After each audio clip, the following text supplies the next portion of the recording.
lesson number 9, Introduction to Verbs.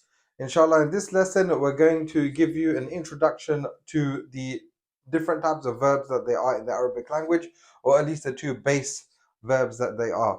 Up until this point, we've mainly done particles of the Arabic language, meaning huruf, and we will be doing some nouns, of course, as we go along. But it's a good time to give you an introduction to the verbs.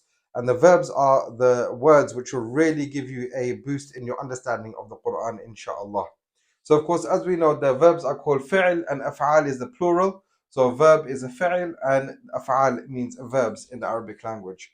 Now, in Al-Arabiya, in Arabic language, there are two types of verbs. The first type of verb is the past tense verb, which is known as fi'l madi. It's known as fi'l madi. And we can see that we have the word fa'ala to demonstrate what a fi'l madi would look like. And then we have the second type of verb, which is called al-fi'l mudari', which is the present tense verb. And we have the word yaf'alu to demonstrate what the form or the base form of the fi'l mudari' would look like. Now, before we continue, in Arabic, whenever we're giving an example, or the first time we give an example of a particular verb case, then we always use the root word fa'ala.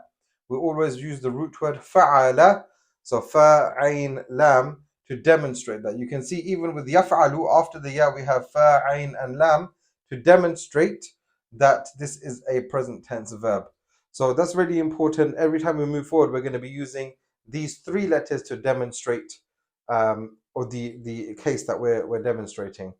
So now that we understand that we have a past tense verb and a present tense verb, we also know that the form of this is fa'ala and the form of this is yaf'alu.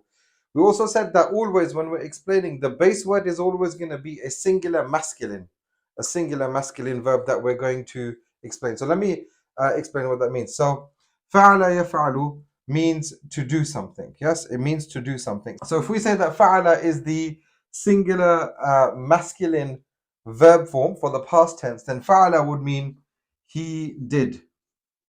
Fa'ala would mean he did, because of course doing something in the past means he did. And that means that the present tense meaning would be he does. It could also mean he is doing. Yes. So yaf'alu could mean he does something habitually, or it could also mean that he's doing something at this time. So you have to look at the sentence in general, and of course we won't go into the context right now. We're just trying to explain that there are two types of verbs, and the base verbs are this. Now all of sarf, and this is the branch of grammar that this is in sarf. So this is in sarf, yes, which is morphology. And coming on to morphology, that means that fa'ala can be morphed into different forms to give different meanings. Meaning the base always stays the same, but different meanings. For example, you have the word fa'alu, which would mean they do, or they did, I should say, they did, meaning plural, masculine, they did. And yaf'alu can be changed, for example, to yaf'aluna, they are doing, meaning plural, masculine, they are doing.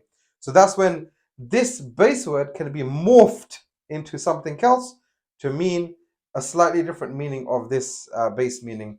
And then yaf'alu can be morphed by adding letters and having the same base meaning, but to change the amount of people which are doing that.